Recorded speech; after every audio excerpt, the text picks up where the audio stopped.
Good day, Matt. No, I'm sorry. Hey. Monday. It's was what one weekend was all it took to forget what you say when you sign on. I lost my energy right before we went on. Hey, it's Monday. It's Business Pants. The Business Pants Empire coming at you. That's Matt Moscardi. I'm Damian Rollis. January 27th, 2020, Matt. Is it 2020 already? I'm shouting because my microphone is not working. Yeah, so we have technical difficulties, which is why we're a couple minutes late. But you know what? Know what you do when you have a problem? No. Lemonade? You fix it. Oh, wow. We're just gonna plow through. Yeah, for some reason, we're like the only podcast in America that has a schedule where we perform live at a certain time every day. So I don't know how we did this to ourselves. That's differentiating. That's what that's called. Yeah, thank you. All right, I'm going to go into the agenda, Matt. Are you ready for it? Yeah, do it. Monday's always our weekend catch-up day. We take a look back the last 3 or 4 days. Today, we will be discussing these news stories. Kobe Bryant, the coronavirus, in the U.S. impeachment trial, the Jeff Bezos phone hack, and finally, the Boeing 777X. So those are the stories we'll be hitting. So can I yeah, take over for a bit. Let me make a. First of all, I want to thank. I've gotten hit by a bunch of people on LinkedIn, some people on Twitter, through social media of various kinds. Apparently, we do have some listeners. Okay. Well, we're listening to each other, so. I mean, like there is a plural, and it is not just us. There are actually people who I've never met who listen to us. So congratulations to us, first of all. I want to start by congratulating us. A small, it's a very small clap. I would clap, but I just don't feel like it. But it's not enough people yet. So I want to tell everybody who is listening, especially in Finland and the Philippines, where we're huge. I want to tell you thank you. Number one, literally huge. Well, maybe in the Philippines. And number two, share us with a friend. Rate us if you haven't done it already. Subscribe on every platform you can. I don't care if you have to go into an Apple store and go on the devices that are free and look up Business Pants and subscribe on the Apple devices that are free in an Apple store. Every little bit helps. So thank you for that. Before we get into the show today, so I just like to kick us off with it's Monday, and pay it forward Monday. Okay. All right, you just beat that up, but that's fine. Let's catch up from the weekend. You know what I'm noticing? What do you know? I keep bending down into my mic that's not working. Yeah, you are, and I'm a professional, so you sound moderately terrible, but it's gonna be fine. It's gonna be fine. All right, ready? Okay, Matt, I'm gonna briefly go over the main stories, and then I'm gonna ask you a pretty big question at the end, a pretty philosophical question. You ready? I'm ready. I like philosophy. So we'll start at the top. Retired NBA superstar Kobe Bryant and his 13-year-old daughter Gianna died Sunday morning in a fatal California helicopter crash that killed 7 others. There's a lot of weird mixed details about this story going around, but an investigation is ongoing. Chinese officials have confirmed nearly 3,000 cases of the coronavirus as the death toll rose to 81. A 5th case in the U.S. has now been confirmed, and the virus has been detected in Singapore, South Korea, Australia, Canada, France, Japan, Malaysia, and Vietnam.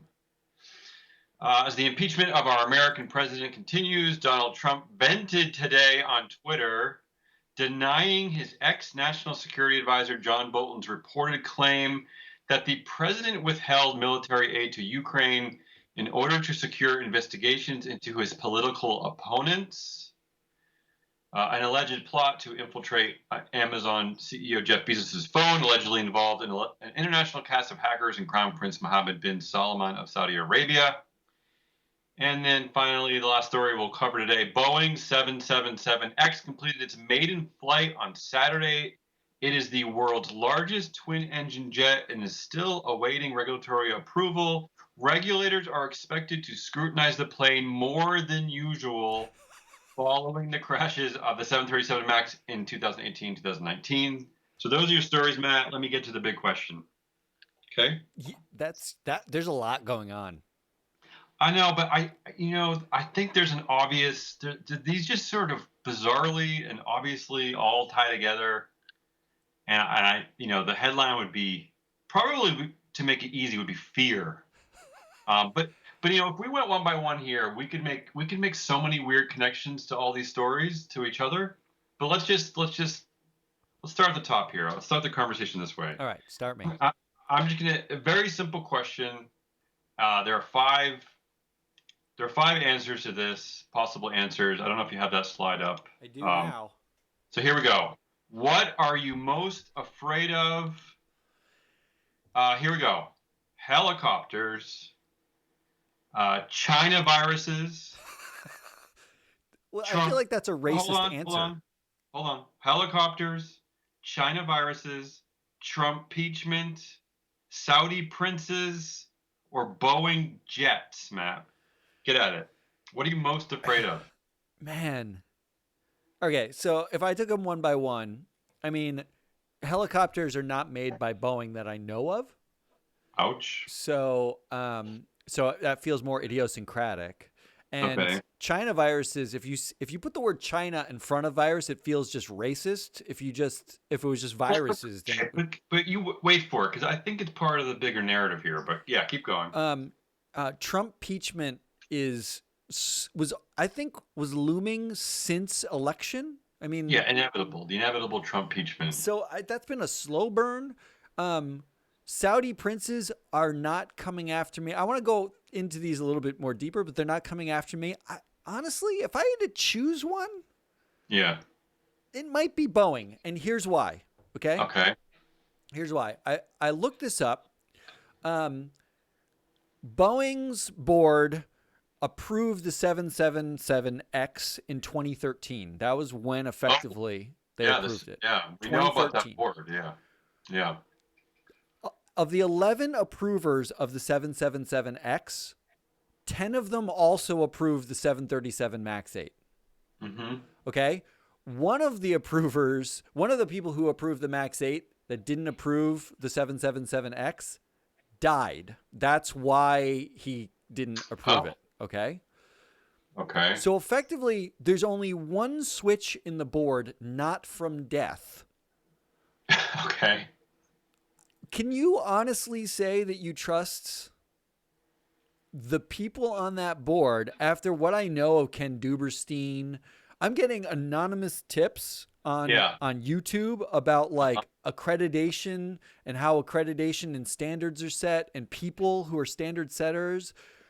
Like, I don't want to get like deep conspiracy theorist, but I'd rather not fly in that plane until after it's been extra scrutinized by somebody who knows something about planes. Well, do you believe that regulators are going to extra scrutinize it? That's where it gets complicated. Okay. Because all right. Well, anyway, you're most afraid of. I'm most afraid of Boeing. Okay. I'm more afraid of Boeing now than anything else. So my short answer coming out of the weekend, Boeing fear. It's funny because I think overall that'd probably be the thing I'm the least afraid of. Oh, because how dare you? I know, only because every time I get on a plane, I'm afraid. So I'm not going to say Boeing makes me feel any worse. I just feel like this is the end. So for me, it's easy. I don't know why. It must have something to do with my rattled psyche. But anytime I think of weird viruses, like, plague-esque viruses going around the globe, I feel panicky for like at least 40 seconds. And even over the weekend, I thought to myself, should I be getting more canned goods? Wow. But then I thought, like, what is it gonna matter? What is that gonna? It's gonna prolong something for 3 months, and then what? I was just like, nah, I'm not gonna get more canned goods. But for me, it's an easy one. It's the viruses, and I'll stay here for a second because this is where it gets interesting, and I think this is what we want to talk about today. I think we want to just talk about the idea of narratives in the news, narratives, how they drive the market, whatever, however you want to frame this.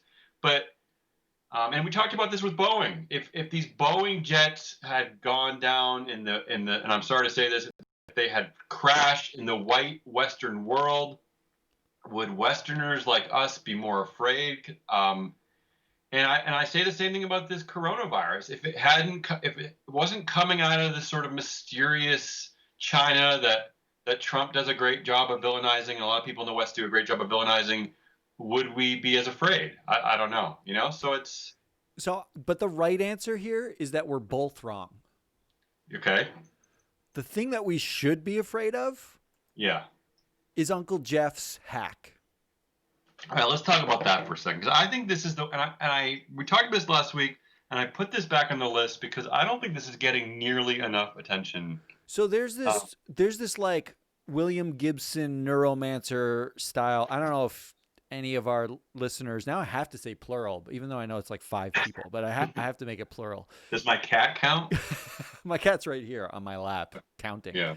Um, there's this, neuromancer style model of geopolitics that is very steadily has come true, because so the story itself is Saudi prince either knowingly or hires out the hacking of major CEOs' files, on his phone.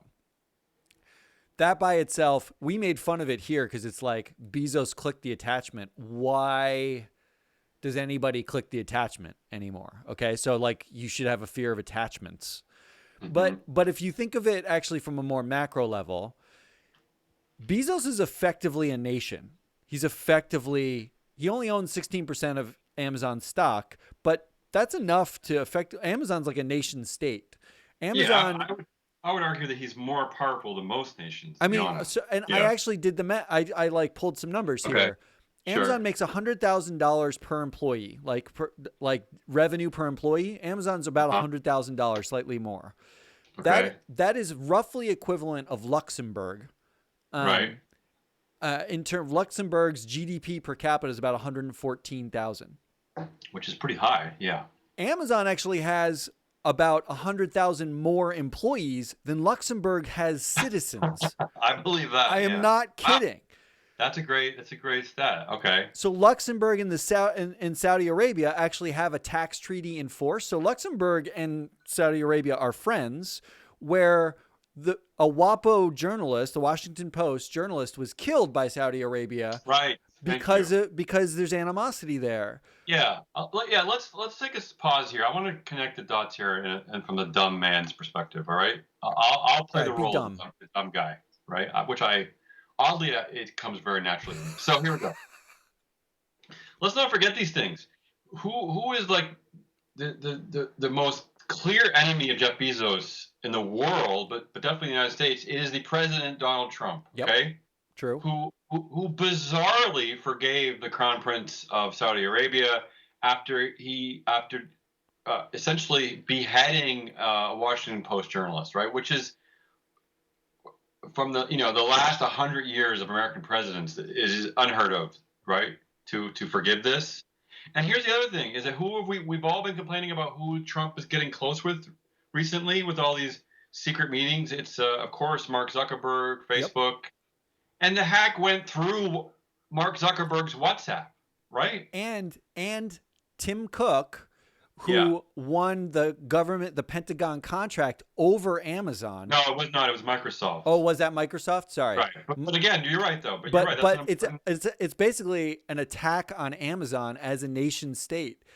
Yeah. There is a weird geopolitical element here. But on top of that, and the number one sort of existential crisis in the United States over this impeachment trial is, I think we're wrestling with something I think we thought we'd never wrestle with, is just the meaning of like facts, right? And like truth, and what one thing that Trump is doing so skillfully is like turning us away from these ideals. And this Bezos story is sort of all part of that, right? It's I mean, I'm sorry, but I have to. It's hard for me not to connect those stories. It's just really hard for me. So it does feel like emotionally, I don't want to fly on Boeing. Emotionally, you don't Yeah, want to yeah, get near anybody wearing a blue face mask. right. But from a like an investor market standpoint, and I am no like libertarian free market capitalisty, like zealot, but the attack on an individual company and CEO by nation states and that company's influence over these companies' influence over national politics, Yeah, I right. can't think of a time they've been more intertwined and Yeah, more actually you companies at this scale have always been intertwined with government. I actually have been spending a lot of time for the next Matt Makes. I've been looking at government subsidies and lobbying and how some of these companies sort of interact with the U.S. government. That's always existed, but I don't think it's ever existed in the popular zeitgeist like it does right now, because yeah, companies' ability to influence what citizens think about governments and the companies themselves, I don't think it's ever been stronger. And I don't think we've ever been at a precipice of regulation, because if there is regime change, the biggest risk, and this is where Leon Cooperman and I agree, I don't think OK Billionaire tiers are something to like pay very close attention to. But mhm, if an Elizabeth Warren, you've been talking about this ad nauseum, if an Elizabeth Warren or a Bernie Sanders is elected in the US, if there's a left progressive populist movement it becomes multi-country populist movement as a reaction to sort of the right movement in the yeah, last, say 6 to 10 years, you're looking at new regulation over this form of company and medium yeah. that, Well, I let me mean, pause you there. Yeah, there's reason to be terrified. There's a reason why Mark Zuckerberg's getting close to Trump, because it's in his business's best interests and to I remain think unregulated. the most fascinating part about who Trump's friends are, which is very unusual for the United States, very strange bedfellows, but Russia, Saudi Arabia, two worlds of like zero regulation, essentially from a Western perspective. So, it can be of no surprise that he would target those allies, right? Not only no surprise, but if you're an investor, you should be petrified, because there feels to me like these are all short-term investor plays, right? Like if you have a short-term lens and Facebook looks great because you can look at it and say ad revenue and you can ignore all of this stuff, but ad revenue very quickly stops in a regulated environment. Ad Yeah, right. revenue, like if it becomes Twitter, Facebook, any social media company is effectively a regulatory bomb waiting to go off. And Facebook's even worse because it's a fake public company. It's not even a real asset, right? Like, because Zuckerberg basically Yeah. owns it. And then Well, this, you yeah, talk about Amazon, and AWS is effectively state captured because every country in the world is using Amazon Web Services for right. its cloud, right? There's some real weird stuff, and I don't want to be alarmist. Like I'm not like I don't think we're I'm being not alarmist. tinfoil hat I guy. think we're just reacting to what we see in front of us. I mean, this is a real dangerous game, of course, that I've been saying for a while that Zuck is playing is that I feel like it's like an all or nothing proposition for him. He's like going for it so much that he is at such risk of being like, deregulated out of the game that now I'm starting to believe more and more the other weird theory going around that maybe he's posturing for a run to be president because it's Oh going to be the man. only way to get himself out of this mess because he's just going for it so much in one direction. He's not playing the middle. It's like he's almost daring the left, but there's a lot of people on the right who hate him too. But he's almost daring them to regulate him out of existence. I If mean, because but here, let me. I just want to say two things because I just want to tie two more things in, and then I'll end. But the interesting thing about to me about the China thing and the coronavirus is what I always wonder, what does the fight of this virus look like if it doesn't happen in literally in the middle of the country of like our big sworn Cold War trade war enemy, right? Like this is the shit that people like Trump and whoever is on the side of these wars helps to create, right? Because the last thing we need is the potential of a pandemic coming from a country that we have no access to because we're constantly in a stupid trade war with, right? So that's the first thing I think of. The second thing is I want to talk about Kobe because we haven't really tied him into all this. And my reaction, other than just great sadness, because I am a sports fan, and yesterday when I heard the news, I was going to the gym with my 13-year-old daughter who was on the basketball team, and we go together and we play basketball together, and that's when we heard. So it definitely hit hard. But the bigger part of it is this: is when I went onto the news sites on the internet, I couldn't believe how much coverage there was of this. Like I and I have nothing against Kobe Bryant and of course like his family, and again it's a tragic story, but it was almost like there was this strange need that America had to like refocus its paranoia and fears on something else, like it just took over the news. I don't know, in a way that really surprised me because I don't think most normal people care about Kobe Bryant. Well, I Um, think there's two elements yeah, I mean, his 13-year-old daughter being with him is that's an like important part of the story. I Yeah, mean, like it's an emotional blow to anybody who's a yeah, of parent, right? course. Because that idea is just too much to really handle. But there's also like a shared collective experience when someone like Kobe dies. You don't have to know him, except he dies young, right? Like he's our Yeah, age, and we all know who he is through the collective experience of sports. sure. But I do think I do think that in some ways the Trump legal team must be high fiving. Well, but also the virus legal team. I don't even know what that would be, but yeah, I think yeah, I mean, there's there. yeah the diversion of this from things like the Trump impeachment or whatever the Western world is afraid of right now.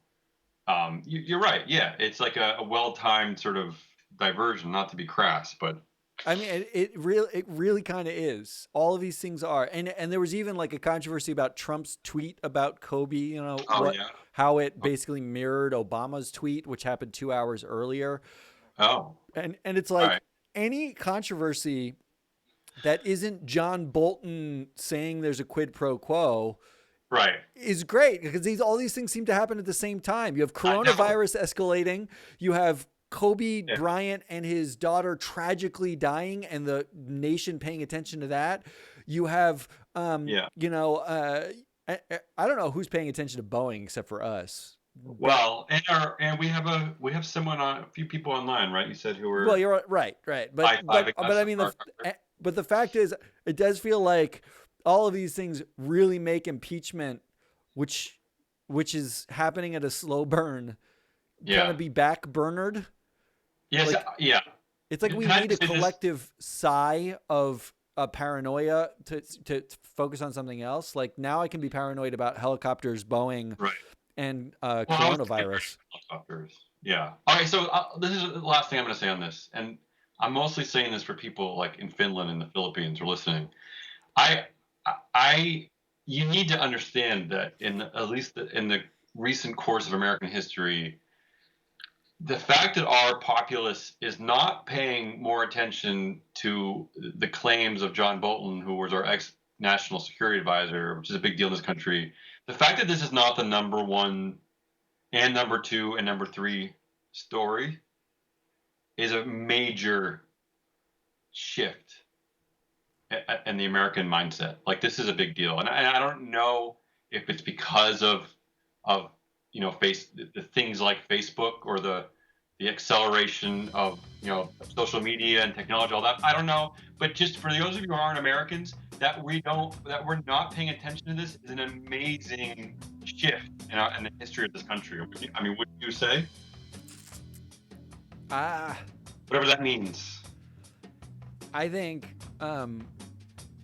Yeah. You don't have to respond. You don't have to respond. Well, I mean, I'm just like, I think I feel what all Americans feel, and honestly, like even investors, there's a collective exhaustion of like everything is the worst thing that ever happened, and That's true. Yeah. and the way I'm getting information is often most people get it. A lot of people that get that information now is just through social media, and when everything is the worst thing, it's like you're depressed all the time, and it's just constant, and it makes it easy to like not pay attention to something like there is a geopolitical battle between companies and nation states, right. and they're forming allies with, Facebook's allying itself with the Trump administration, and the Saudis are attacking, along with the Trump administration, another company, and figuratively and literally beheading. Yeah. It's just, and Trump is now disappointed in a company like Boeing, which is 0.5% of American GDP. Like, that's... Well, all this should make people think, like, why does the stock market keep going up? So, anyway, exhausting. Thanks, Matt. I know you have a few things you want to say, and we'll get out of here. Yeah, so, like I said at the top, please, pretty please, share us, subscribe, send us around. Let everyone you've ever met know about Business Pants so that we can bring you more Business Pantsy material. We are going to do a little bit of format rejiggering this week, actually. We're going to try to keep it shorter and sweeter and simpler. We're going to do one Matt Makes a week. We're going to do an ESG show on Wednesdays, and then and a big bag of Biz Nuggets on Thursdays, which are fun and snarky. We may even cut a show to keep it tighter and keep you interested, but please let us know if that's something that you care about. Because if you like hearing us 4 days a week, we'll keep doing it. But in order to do that, we need your feedback. We need you to actually share and all that kind of stuff. So let us know. Talk to you next time, Matt. Thanks to our team here. And that was Biz Nuggets. No, it was not. It was Business Pants. Nice try. It was. I don't even know the name of our shows. That was Business Pants. We're Freeport Media. Thank you. Goodbye. Talk to you tomorrow.